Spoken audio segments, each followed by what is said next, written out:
Are you being paid by the content platforms, the TikToks, Instagram? No. They don't pay you at all? No. But right now in Kenya in 2023, we're having the highest cost of living crisis. Exactly. How do I tell a girl, I love you very much in Punjabi? मैं तनु बहुत प्यार करती हूँ.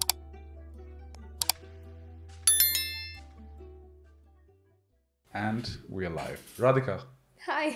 how are you doing? I'm good. How are you? Welcome to the Coffee Pump Podcast. Thank you so much for having me. Episode 7. I just want to read a few stats about you. Okay. So, radio host, social media mogul. You have 99.3 thousand followers on TikTok with 1.7 million likes. Yes. I mean, we're in the presence of greatness right now. No. And I want to sort of delve into how all that came about. But before we start, it's a tradition here where we normally give our guests coffee. Mm-hmm. Vish, if you could do the honors. It's right behind her.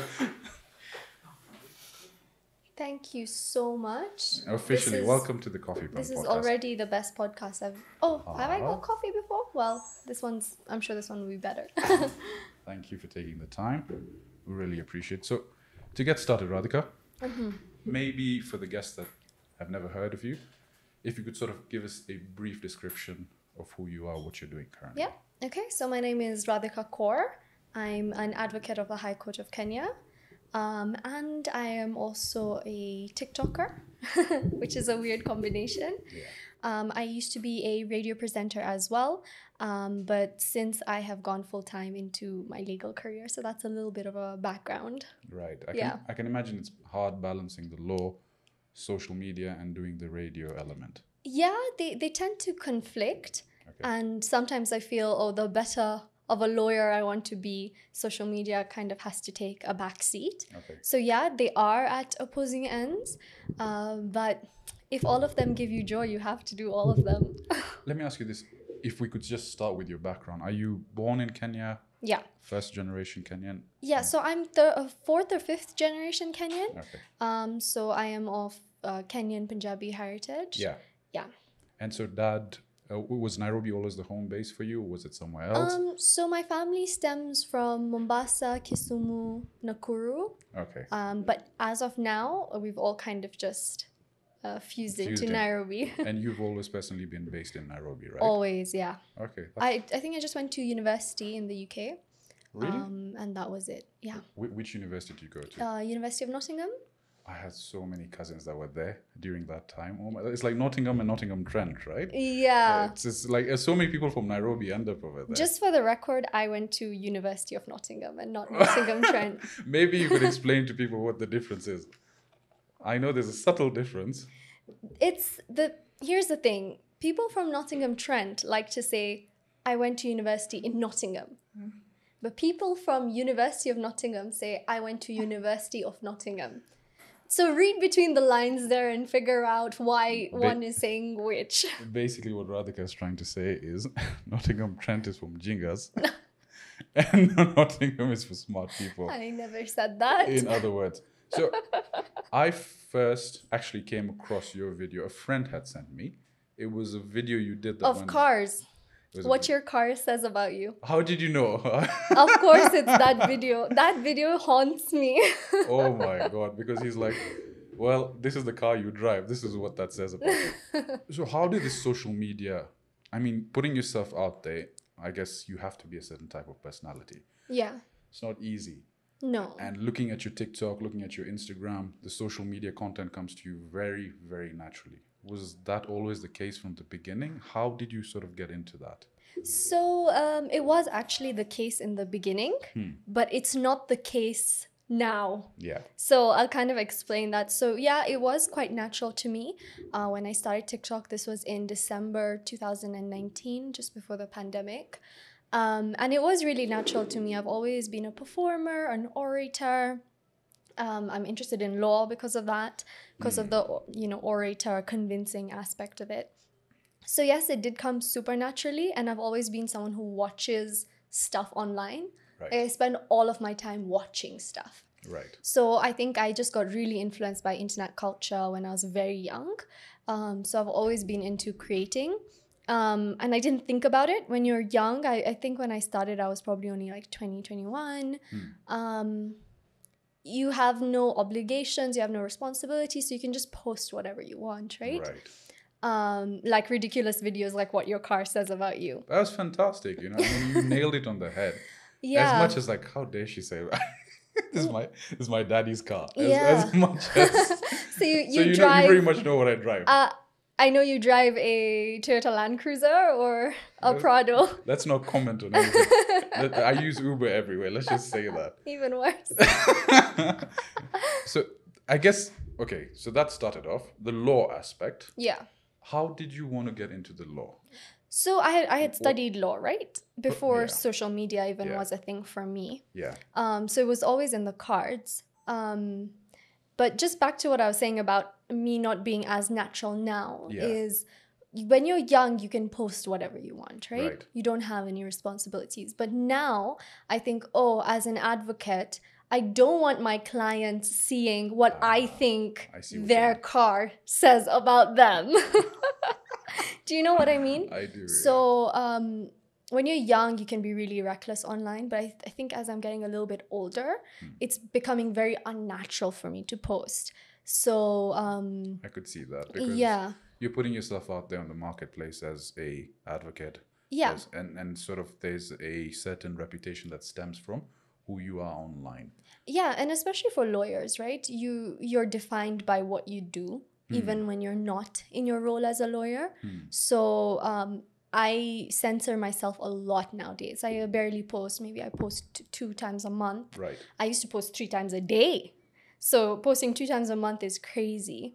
And I know you said I have 99,000 followers, but I used to have 100,000 followers. So there's a choice you have to make when you get older. Like social media is fun and it's great, but then it's also really reckless, and whatever you post there is there forever. So I'm trying to be more mindful of what I'm posting, even if that means posting less and maybe people liking it less as well. And I guess that's one way you could look at it. Especially when we started our YouTube journey, there's a way you can go viral by saying stuff that no one necessarily agrees with. 100%. And it just takes off really quickly. Yeah. Or you sort of do the slow burn where you put out content that you generally feel maybe people will agree with. It's a bit of the safer road. If I look at sort of your trajectory, what I noticed is over COVID, you were a lot more. Yeah. How do I say? Consistent with your videos. Do you think it's because of being at home, not much to do, you can't go out? Did that influence that decision to sort of, all right, let's pump it up? Well, yeah. And also at that time during COVID, I was a radio presenter. So it's part of your job, right? To be out there. Right. And your job is making content. That was my 9 to 5 is making content. Right. Now my 9 to 5 is problem solving. So you don't really want to come home and make a TikTok video. Yeah. And then it sort of goes, I agree with that. Maybe we'll touch on the law and the radio aspect later. Yeah. Within the family, I come from a very traditional Desi background. I'm assuming it's quite similar with you with the Punjabi norms. What was the family's take on you becoming this social media personality? You know what? I don't think there was ever like a debate. Because it just happened, right? I was just posting and then it just like slowly creeps in on you. Right. And then one day you get noticed, and the next day it was never like, Radhika today has decided she's become an influencer. It just picked up. But they've been supportive and they've guided me. And sometimes I wish I did listen to my parents' guidance more. Because they have the foresight of this is going to be online forever. But when you're 21, you don't realize what that forever looks like. Right, because then people can stitch up something you said, use it against you in the future. Yeah, exactly. You have no control over like that. I'm sure there are 1,000 people who hate me because I said they don't pay KRA because they drive a Probox. I don't really believe that, but I'm sure there are people who think I believe that. Right. I guess, that's true. So in terms of criticisms, did you receive, because at that scale, so how small, and the reason I ask this is because how small we are. Yeah. If I look at some of the DMs I'm getting, there are a lot of people saying Mwindi, and get out, go back to India. Not knowing that we're Kenyans, we're 4th, 5th generation Kenyans. Did you ever receive any of that? Yeah, every day. Every day, every day. Every day. Yeah. I think I have like the words "go back to India" on my block list. So you can't comment it. And You can so try. It'll be it'll filtered filter out. out, right? Yeah. And so how do you deal with that then? You can't. It hurts. There's nothing you can do when someone tells you to go back to a country that you don't belong to, right? Right, right. There's nothing you can do. Literally, there's no convincing someone, right? Because they have their own preconceptions of you. They think you're a bad person, or your family came here to exploit, or you run a terrible business in industrial area, or you're not gonna convince them, The right? typical Muindi norms they used to define us. Yeah, or like, you might not be Indian. You could be Sri Lankan, you could be Bangladeshi, you might be Pakistani, you might not even be South Asian. Yeah. But you're grouped together, right? Correct. And there's nothing you can do to change that narrative. And if you do try to change it, it usually backfires and you end up with so much more hate. Right, right. And genuinely, a person cannot handle that amount of criticism. It's not normal for someone to read 30, 40, 50 bad comments about themselves. Yeah. It drives you crazy. So I either ignore it, I avoid platforms like Twitter. Yeah, Twitter can be rough. Especially like KOT it's tough on your mental health, right? And if you think KOT is bad, you should try American Kenyans on Twitter. They take it to another level. Really? Yeah, so I get quite a lot of criticism from non-Kenyans or like American-born Kenyans. Okay. Criticizing me, saying I'm not Kenyan as well, which is a strange debate to be in. Yeah, it's sort of weird arguing your cultural, traditional, and background, and also arguing, well, I was born here, and trying to defend yourself in that stance. I usually just go into a fighting match with some of these guys. I know he just tells me stop responding to them, but I like inciting it. You know, someone says Muindi, I'll say Muindi Mamako or something like that. And then it just spirals into something where he's inboxing me. Yeah. And then I'm sending him gifs of clowns laughing, so he gets pissed off more. So right now I've just said, okay, you know what, let's just ignore that. Yeah. And I guess you have to block it out if you put yourself out there. You have to. I personally can't. It genuinely affects me too much. So I either avoid videos that have to do with like very racial aspects. Right. Or I block the comments, or I delete the comments, or I just leave them there. And I guess, it depends on also your personality. So that's a good way to sort of just tune it out mentally, right? Interesting. And it's also like whatever you do will be criticized, right? Because you can't change that race. So in every video, I'm going to be a Muindi. Like, so sorry. But that's what I can't change that one. Right. I guess, it is what it is. You Yeah. can't educate the uneducated if they don't want to sort of come to the table for an agreement. And that's I think that's one thing people don't understand with social media. When you genuinely put yourself out there, be prepared for positive and negative feedback. It can't just be one-sided. It can eventually, when you build a following, I think when you have a niche content that's specific to certain people, then that works in your favor. Yeah. So that's good insight. Let's maybe segue to the law for now. I want to know what got you into the law. And I'm asking this because originally I wanted to be a lawyer. And, the thing is, as my background, initially I didn't know what I wanted to do with my career. Everyone was doing accounting in the family, so Papa was like, chalo accounting karte. And my GPA was so bad. It was something that just didn't connect with me. Then I was like, maybe I want to be a lawyer. But then I remember mom passing a comment, "Nee, lawyer, chane, bahut jhoot bol rahe ho, you lie too much," and just avoid it. So I was like, okay, let's just go back to accounting. So how did that stem from you? Yeah. Like, when was the seed planted that you wanted to do law? So I think when I was making those decisions, I knew that I wanted to get into media, right? Right. But I personally felt like spending so much on a media degree was not possible at that time. Yeah. So I took a secure bet, right? Because you can do law and do so many things. You don't have to be a lawyer. Most people who study law don't end up being lawyers, at least the ones that I've met. So I like that flexibility of law. And I'll be real with you, I hated it until really recently, right? Wow. I felt like, oh, I'm just a brown girl doing law because XYZ told me to do law, right? And I had that mentality for so long until I started working in the career, and I'm like, oh, wait, I'm actually good at this. Right. I actually love this. So if you're in a place where you feel like you're being forced into a career and you initially don't like it, also don't write it off completely. Give it a try. Because I ended up loving it so much that I stopped doing social media for many months because I was just like, oh, I really want to work on how good I am as a lawyer, even though I'm quite junior in the career. Okay. And what aspect of the law are you focused on? Getting conveyancing, like? So I mostly do corporate commercial work and disputes resolution. So what does that involve? So corporate commercial work is anything you'd need for your business, a merger, an acquisition, commercial contracts, things like that. And dispute resolution is where the boxing match goes down. And so how long have you been practicing as a lawyer?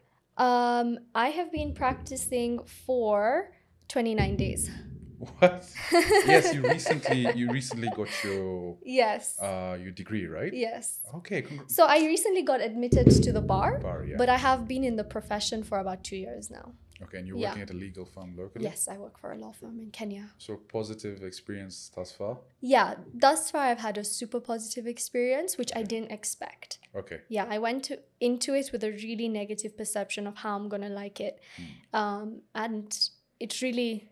the experience has turned around my view of the law. And I think also it amplifies sort of, I'm assuming you're meeting clients day to day. Yeah. You're engaging constantly with them. Yeah. So that helps build your emotional intelligence in dealing with different caliber of clients. Right. And also you realize that on social media, it sounds really great. Like everyone is talking about not having a 9 to 5. Right? They're talking about working for themselves, influencer day in the life, small business day in the life, how to run away from your 9 to 5. So there's such a negative perception of a 9 to 5. And I think I went into the career with that. But now actually working a 9 to 5, it's really nice to know that you're going to get money on the 27th of the month. Exactly. And it's really nice to know that you have a place to go to, that you have a 1 month notice if anything happens, if anything goes wrong. So the narrative around me was always like, oh, you're in employment? I would never be an employee. And now actually doing it, I'm like, oh, there's actually a different side to this. And there is a beauty and a safety in a 9 to 5. And not everyone should be an entrepreneur or an influencer. Correct. No, actually, that's a very, very mature insight into the 9 to 5 aspect. Yeah. And a lot of people have this perception that, oh, I want to be a social media influencer, again, the entrepreneur, as you said, and it's easy. To be honest, it's not. There is something really gratifying of having a steady job, steady income, that you can sort of then use your additional time to then spend on focusing on a side hustle or side career. Yeah. What I would recommend, especially maybe like I'm speaking from a guy's perspective, in a way, sales really helps you mature quickly because you're forced to deal with different people. You're forced to sort of learn how to use your strengths to sell a product. You're sort of, the pressure of the company is on your back. You know, if the company doesn't perform well, pressure is very good for a young man growing up. So if you really want to go into this social media lifestyle, you sort of also need a financially independent, sound backup plan in case it fails. Yeah. Right? And I think sales is a good way for young guys to sort of go into that. That's actually very, very mature take on it because it's something that I've seen a lot of people get into, saying we want to commit, we want to do this, but they don't make any money from it, right? Not at the very early ages. And maybe that's a good segue to ask you, when with all this likes and views, did it really provide you any financial backing? Were there any rewards in it? So so I started social media in December 2019. Yes. And I think I made my first money from social media in April 2022. So you can kind of do the maths there to see how long it took me to make my first check. And now it's not a monthly source, right? I can go 6 months and not make any money online. And then I could make a good chunk in 1 month. It's very unstable. Okay. Also, I'm one of the smaller influencers compared to the big guys who are getting brand deals every month. They can probably sustain themselves and in a little bit more than just sustain themselves on social media money. Okay. But at my stage, it would be difficult. And it's also quite an unstable market, right? If Right. people are cutting budgets right now with the high cost of living, the first thing they're going to cut is marketing. Okay. So if you're smaller, that's something to consider, that it is nice to have a backup plan. Are you being paid by the content platforms, the TikToks, Instagram? No. They don't pay you at all? No. So you can make money on TikTok, but it's really minuscule. Like, it's not enough. It's probably like, I've probably accumulated like $2 or $3. No way. For 1 point something million likes and 99,000 followers, that's probably what you're making, $2 to $3. Yeah, but mostly the onus is on me because I don't do the activities that TikTok pulls money from, Okay. like lives. I barely go live. Right. So I don't really pull any money from that. Okay, and then I'm assuming then most of the monetary benefits are from brand deals and people reaching out. Yeah. Okay. So what would you then advise people who want to grow on social media?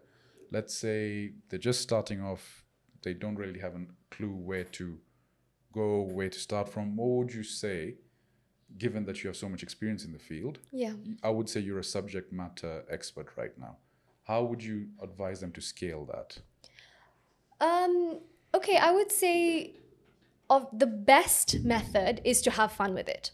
Right? Right. You just post because you want to post. You post because you want to share this, not because you want this return. And that way you get to be yourself. And then when something does pick up, it's something you actually like that's going viral. Right?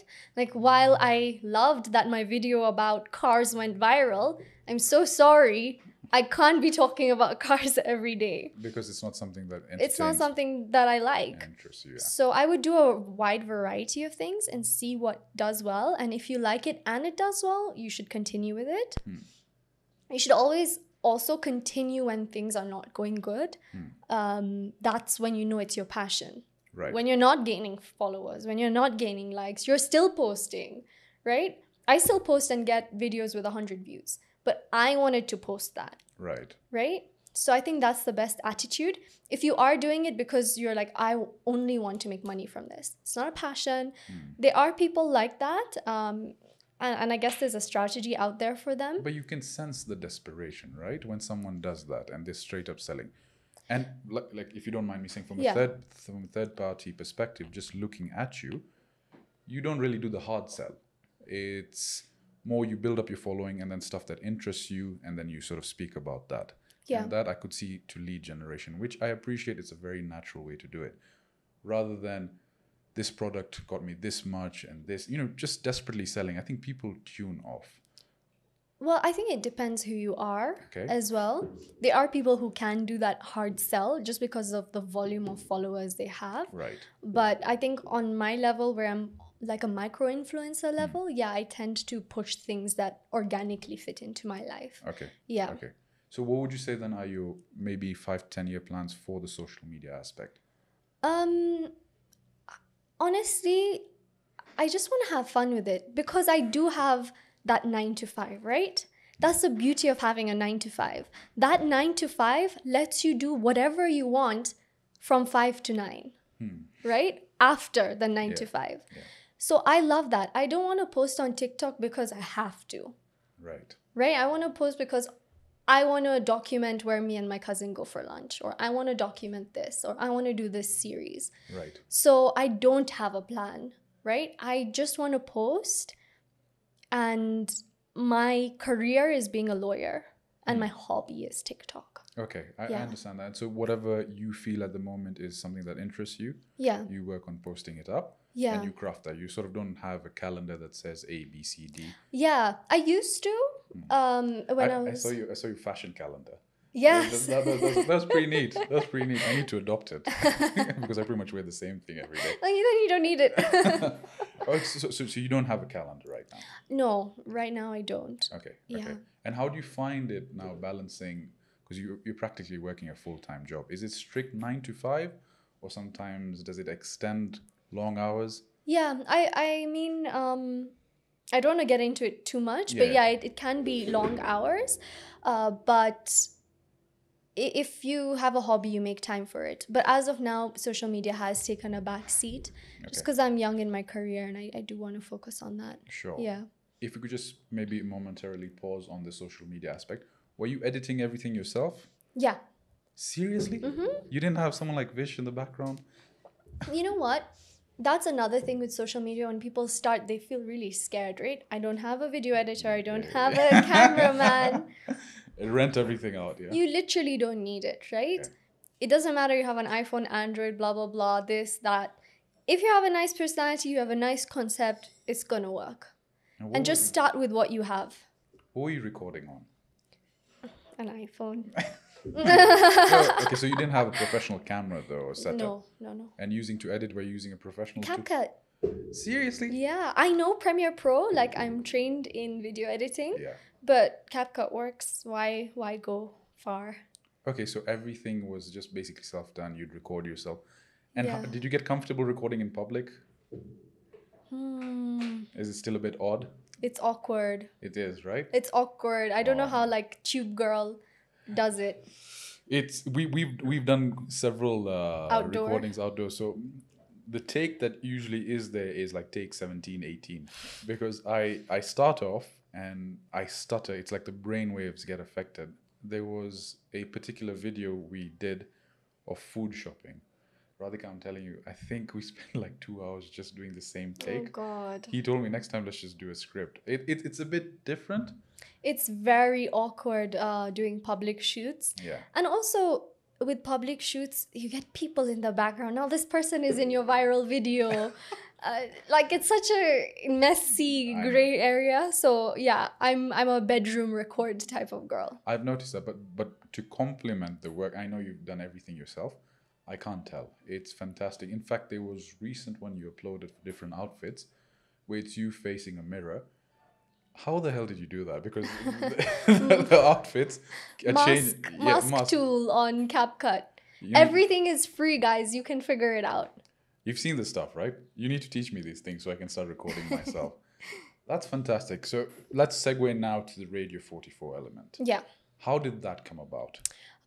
So my friends always knew I was into media. So I didn't really have an outlet. So what I used to do was kind of do Instagram stories. Yeah. Like there was no TikTok at that time. So I would just talk on Instagram stories and things. And I guess my friends noticed that and they saw something in me. So they had sent me the opening for a radio presenter. I just applied, went through a selection process, and then to my shock, got the job. And when did you get the job? I got the job sometime maybe April 2020, so like the start of the pandemic, like the second month of the pandemic. And how was that? So what was your schedule like? What hours were you working? I was working the morning schedule, so I would go to work from 5:45 in the morning-ish to around 2 o'clock. And then from 2 p.m. to 6 p.m., I used to go to law school. Are you serious? Yeah. And you were still pumping out so much content then also. In fact, it was more so. Yeah. So I think because if you're working in radio or you're working in a creative field, your job is making the content. Exactly. So I just used to record what I was doing on radio and post that. Right. So it looks like, wow, Radhika is doing a lot. Radhika is only doing one thing and just posting it everywhere. And how was that balance though? I mean, studying, full-time job, content creation. Did you ever feel like, okay, this is a bit too overwhelming, or did you enjoy the process? Yeah, so I get asked that a lot, if it's recommended to work while you're in law school, and I always say yes. Because law school is really traumatic, it's really difficult, it's really taxing. So if you have a job that you love, it really helps just plug out for those few hours. Okay. And even if it's a job you don't love, like before radio, I was waitressing. Well, if you don't love it, it's still a outlet. Are you serious? Yeah, but I was in the UK at the time. Okay, yeah. So that makes sense. Yeah, but it's an outlet. You're making money, so you're not financially stressed as well. So whenever someone asks me, law school and work, is it possible? I always say yes. Because you think you won't have time. Right. But when you actually commit to doing all of those things, trust me, the time will find you. I guess that's, in one way, your passion really comes through. Is it was something that you wanted to do, so you will make time. I agree. Yeah, you will make time. If you love something and you feel like, oh, my education is preventing me from doing this passion, do them both. Yeah, don't quit your education. That's never recommended. But do them both. Somehow, through that passion, you'll stop procrastinating. You'll find the time to do it. Yeah. Obviously, given circumstances, right? People have different family dynamics. So if you're a mother or you have children or you have a tough family dynamic changes. That all factors considered. Fair enough. In terms of the radio job, what was sort of your first experience going on live? Were you a bit nervous? Did you get any aches? Like, was it training involved? There was training. I can't remember for how long, maybe like 2-3 months. But let me tell you, the first 6 months on radio, I sucked. Really? I was really bad. I was not a good radio presenter. I was shaking. I would press the wrong button. I would mess up the ad read. I would play the ads at the wrong time. I sucked. And that's the thing with media. You suck publicly. Oh, man. Yeah, but in all jobs, you're going to suck. I'm sure like your first few years as an accountant, not that great. First few years as a salesperson, not that great. You build up from that, right? You just have to take the L and just know that you have to suck to be better. Yes. And I'm assuming the people over at Radio 44 were very patient and understanding in that. Or was there like, Radhika, Danda? There were some really supportive people who, I mean, they believed in me. That's why they kept me on, right? Even while I sucked. But then, of course, there are people who tell you to your face, oh, that you're not doing that great. So it's a balance. Okay. And personally, and this is just my personal opinion, I think radio is a dead medium. Yeah. Because I've personally listened to the radio, I mean, since maybe I was in class 8, Kiss FM. It's now Spotify, iTunes, MP3. Yeah. What would you say about those businesses that are still heavily pushing the radio agency? Is there a market there? Is it slowly transitioning out?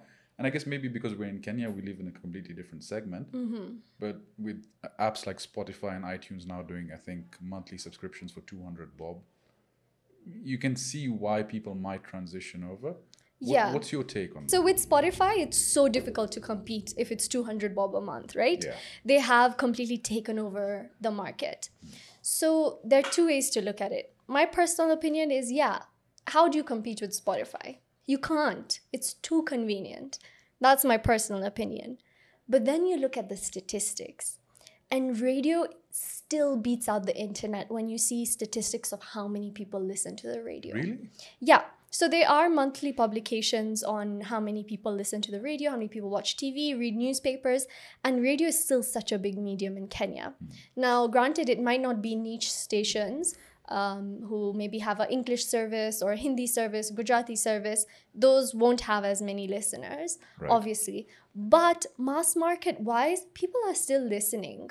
Okay. And I find it hard to believe, but the statistics are saying that. So... That's interesting take. I guess in Kenya, for sure, in developing countries, third world, up-and-coming countries, I think radio is still a very strong medium. But that would be an interesting statistic to look at. Yeah. What music were you playing? Like, what was Radio 44? Is it like across the board? It was Bollywood English mix. Yeah. Okay. Do you personally delve in Bollywood music? Yeah, I mean, I like Punjabi music more. And right now, the Punjabi music scene is at the top of its game. Right. It's, in my opinion, beating all of the Bollywood music that's coming out in terms of popularity, even with non-Indian people. Right. So that's what I mostly listen to. And so so it was a good balance of Bollywood and your traditional hip hop and so on and so forth. Did you get to decide your own playlist, or was there set playlist you have to work with and then work ads into it? Or? Yeah. I mean, it's a suggested playlist and then you have a little bit of leeway. I think that's across the board with most stations. Yeah. Okay, fantastic. Yeah. Now, I sort of wanted to transition into something completely different, but more so related to what you're doing. And as looking at you as a strong feminine presence online, you stand for a lot. What would you say with this whole rise of Andrew Tate elements where, you know, women have certain gender roles, women have certain elements that they have to stick by? What's your opinion on that? And let's maybe tie it into, if you look at the traditional roles that maybe our parents dealt with, there were not many opportunities for our mums, and it's not a blank canvas, but typically for the Desi community over here, they were stay-at-home moms. Yeah. And now it's changing quite significantly. You're a career woman, you've done all these elements. What's your sort of take on this whole toxic masculinity and this feminization of society? Yeah. If you just touch briefly on that. I don't know. I'm not too sure what to say because be real, in Nairobi in 2023, to be a one-income household is impossible. I like that answer, yeah.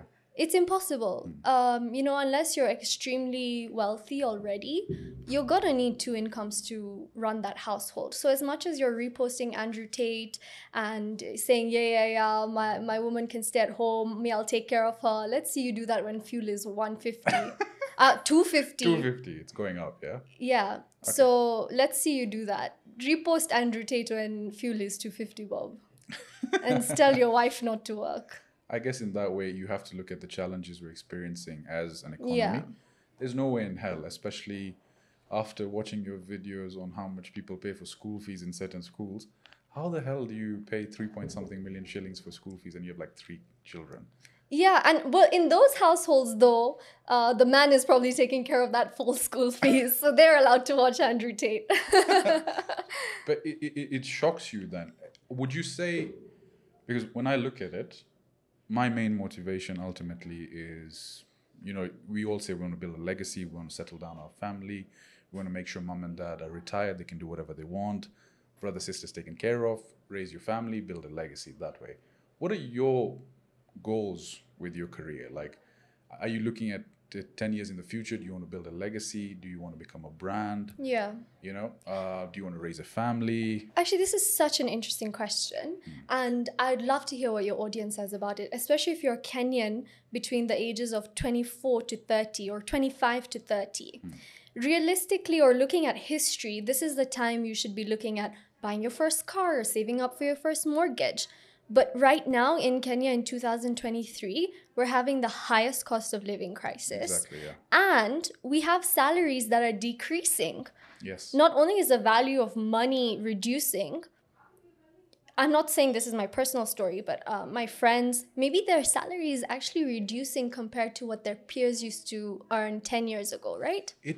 I mean, just to that point, I do agree with you. Yeah. Because if you look at us against in a global market stance, everything is based on the dollar. Yeah. So if you're earning 100,000 shillings today, in the real world value, you actually you're taking a pay cut. Less. You're taking a pay cut. Exactly. So if you're a Kenyan between the ages of 25 and 30, you thought that right now you'd be looking to buy a car or buy a house.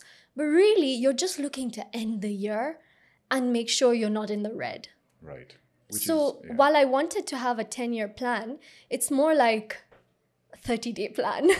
Right. What do we do to get to the next page? What do we do to get to the next page? It's just survival mode right now. I think of housing prices, or you want to buy a 4-bedroom house in Westlands.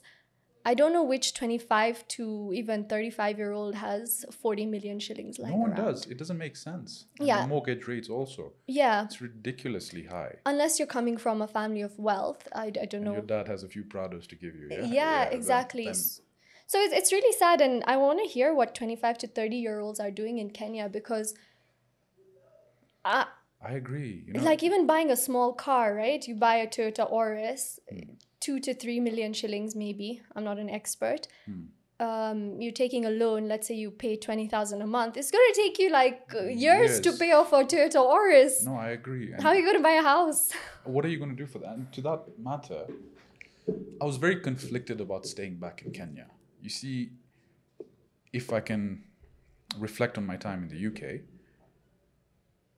there was pockets of time when I had free. So I would do, when I was there for my master's, I would have time to do theatre. I would aside from theatre, I'd have time to work, and then it's a research-based master. So there's a lot of opportunity to work. Now, I'm not sure if I can get arrested for this, but I used to find opportunities to work because you have a limit for 20 hours. Yes. Right? So within the 20-hour limit, though, I was getting paid £6.80, which was the minimum earning per hour salary ratio that you used to have there. If I just worked the 20 hours and then did odd jobs which are cash-based, so they don't register you there, I was making anywhere between maybe 500 to 800 pounds a week. Yeah. All right. And that was living in Wales. I did bouncing jobs. I did cleaning jobs, cleaning toilets, this and that. And it was a disgusting job at times, but man, there's nothing rewarding like doing physical labor and knowing you're getting a lot of money in the bank. Yeah. Here, what's minimum wage right now? 17, 18,000, 20,000? 15,000. What can you do with that amount, 15,000 shillings? Whereas there, the same cleaner is earning now, I think, 8 to 10 pounds an hour. Yeah. So, and there you can have some subject of, okay, maybe I can live a life, maybe I can invest, I can save some. I think there's more opportunity to succeed there, but here you can't do that, right? Yeah. Like even if you start up a job after university, what's the starting salary for someone with a degree or with a master's? It can be as low as 40,000 shillings. What can you do with 40,000 shillings? And 40,000 for a lot of people is still on the high end, right? Yeah. Imagine living in Westlands on 40,000 shillings. You can't. It's difficult, yeah. And then I guess it ties back to that, how can it be a single income household?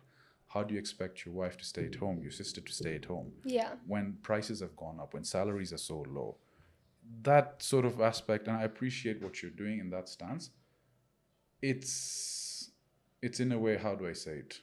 It's very enlightening to see that movement coming about, but it's a balance, I guess, right? Yeah, it's a balance, and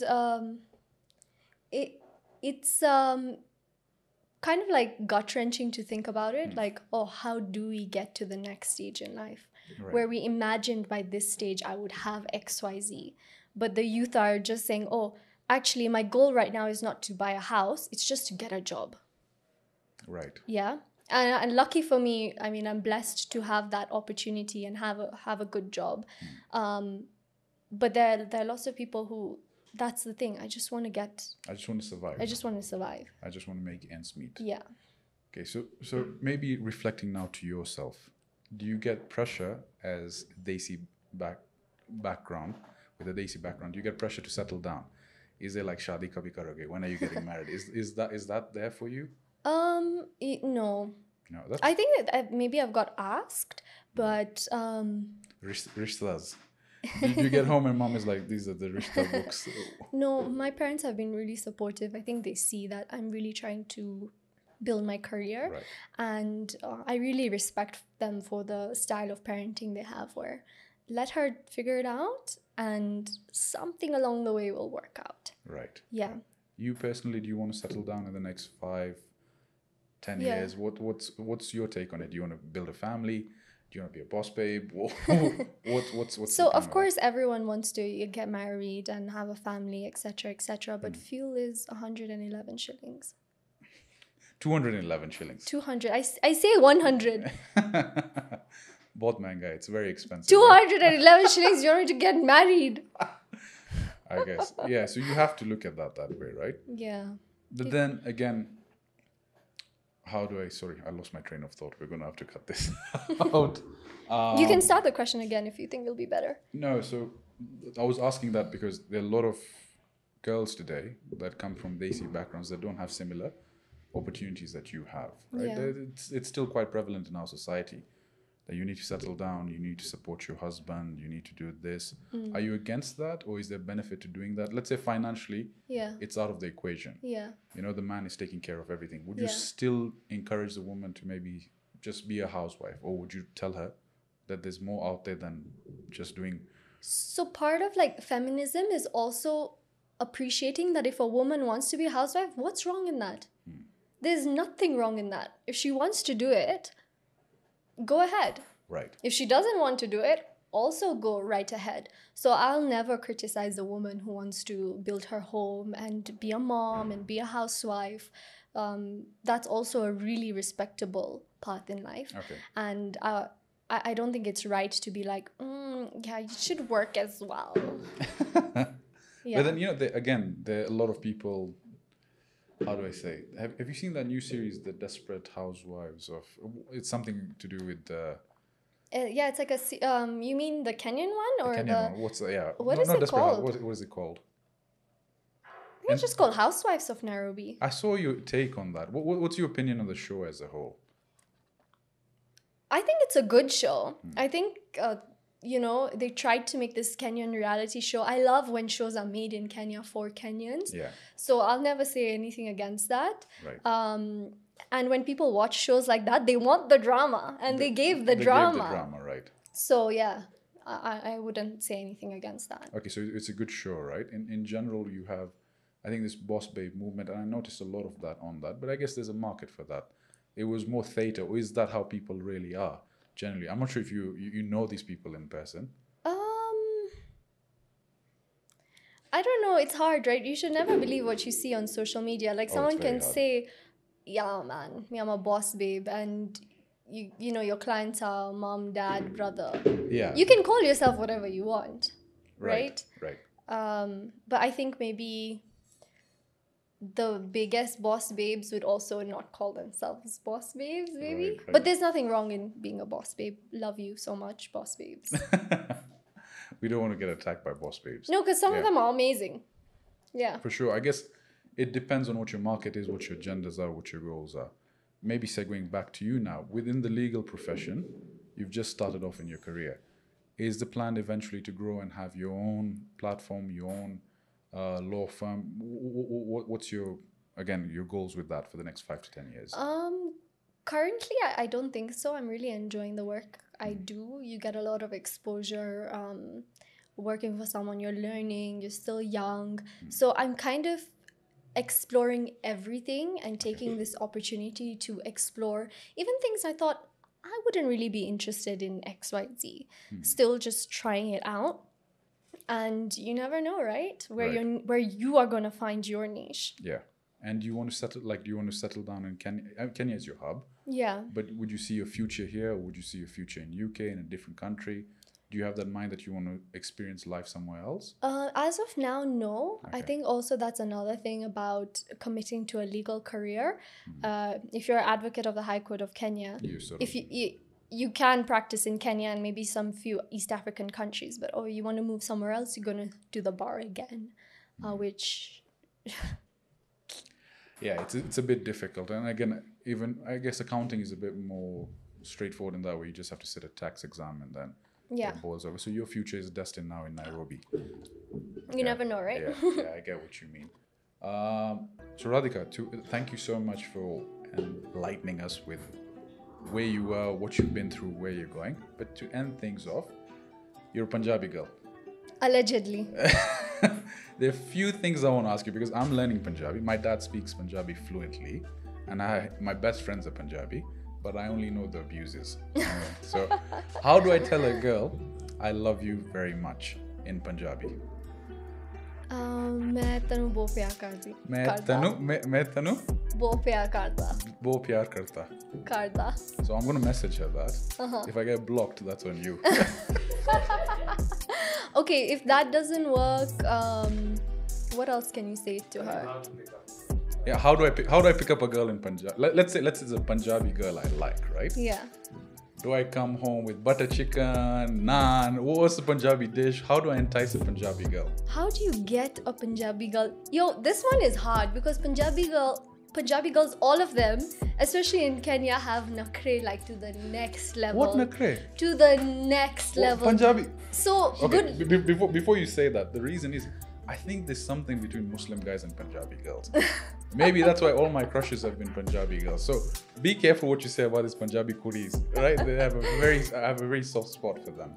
I think they have big time nakre, so you just have to play into that. When they give you a challenge, right? When they reject you, unless it's an actual rejection. Yeah. But if it's like a playful rejection, just know it's nakre. Okay. So it's time to amp it up. Nakre. Yeah, they're trying to see where your level, Your tolerance level your is. tolerance level is. Okay, okay. So her nakra level and your tolerance level need to have the same ratio. That's good advice. So Yes. she'll test me. And if you don't have any tolerance for women's nakre, don't go for Punjabi girls. No, I think that's it. Punjabi girls, in my eyes, first of all, I think they're the best cooks because their mothers are the best cooks. You've not met me. Are you a bad cook?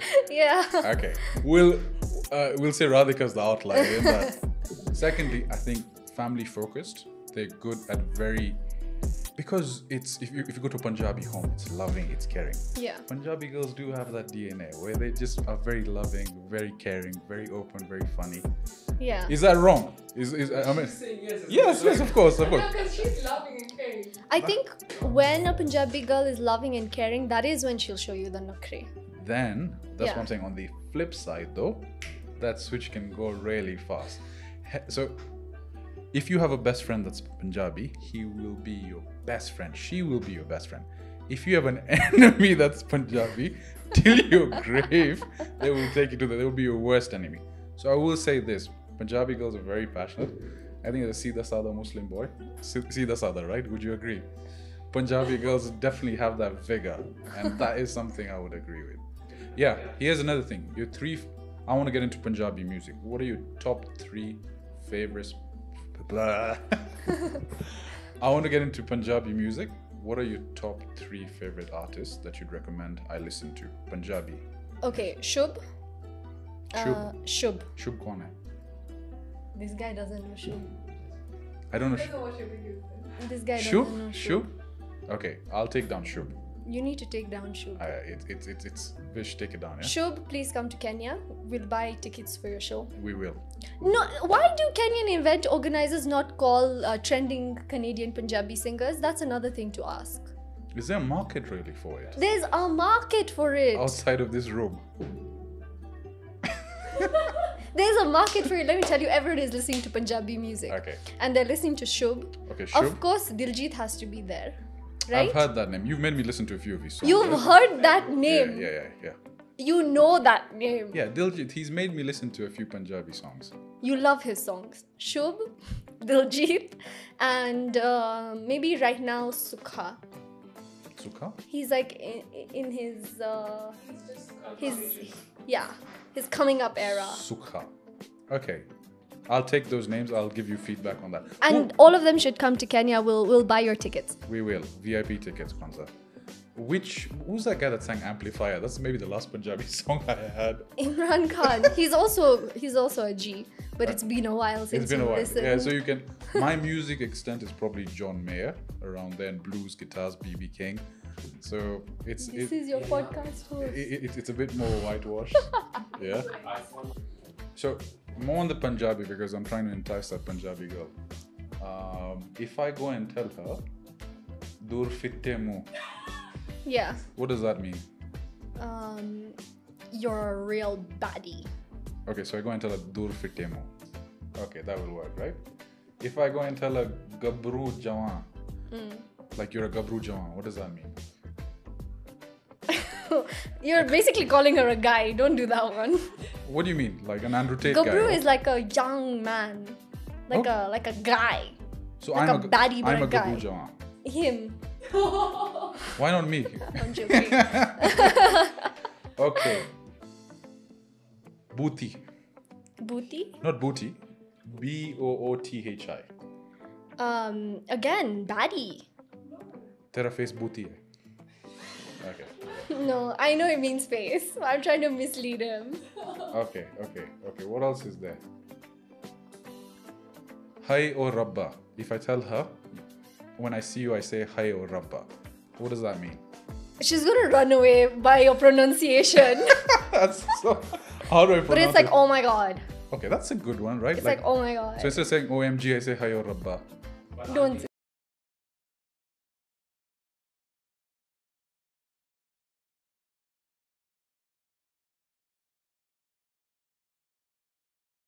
Auntie G's. Do you have Auntie G's that pressure you to get married? No, not really. No? 2G, Yeah. 3G, 4G, Auntie G. No, they don't. They don't. They're like, this one is gone. So they pressure my younger cousins more than me. They're like, this one. Okay. Patola. What is that? Patola? That's baddie. That's bad. like, yeah. That is baddie. But I'm saying it's stuck. You say bad. Yeah, Okay. true. So Patola means, okay, what is Like it? a sexy girl. Ooh, I like that. Just say, hey Patola, kaise ho? Yeah? Kaisi ho? Kaise ho? Kaise ho? Give me a. Oh, kidda Patola! That one's good, right? Now, if a father comes and starts abusing me and I say, kutte de putter, I think that sounds awfully bad. To the dad? Okay, maybe not the dad, maybe the brother, right? No, man. You can't do that. No, if Kutte de putter ka matlab kya hai? you're the son of a dog. Okay, this is wrong then. I would not. Okay, scratch that. Let's say. Yeah, I've always heard bale bale. What does bale bale mean? Like I just say just bale bale a- at all weddings, but It's does just a like it should mean something because every Punjabi you go bale bale bale bale, but then there's no. it's like a joyous term. Okay, Yeah, I don't know if it has a direct translation, but it's just a joyous term. so when I see you, mera dil bale bale jata hai. The guy is good. Hey. Yeah, that's good, right? That would work. You need to listen to new Punjabi music. This stuff of Bale Bale is like 2000s. Okay, Now you need to listen to like some lines and give me some lines. in new Punjabi. You go listen to Shub. Shub, yeah. Shub. You get your riz up. Okay, so Your Punjabi riz game. Punjabi riz, that would work then. Yes. That'll help the Instagram game. So I appreciate you being my dating coach over here. I don't know how well I've done. If it doesn't work Sorry. and I get a tappar, then I'm coming to find you. I Right? think that's going to happen at this rate. Are we good? Any other questions? Perfect. Radhika, thank you so much. It's Thanks. been fascinating talking to you. It's been amazing seeing your journey. I think you're destined for bigger stuff, just the way your personality Yeah, I is. hope so. Thank you. And hopefully, I'll invite you to a Punjabi wedding soon. I would love to come. There's nothing I love more than a Kenyan Punjabi wedding. The best weddings. That combo is deadly. By the way, the best weddings ever, a Punjabi Kenyan wedding. You cannot beat it. There's just something. It needs to be studied. It needs to be studied, Yeah, really. it has Because it's the Kenyan culture, the way it plugs in with the Punjabi culture. Yes. The plug is too good. It's a combination that just works in such a grandeur way. You Yes. can't describe it. It's the eighth wonder of the world.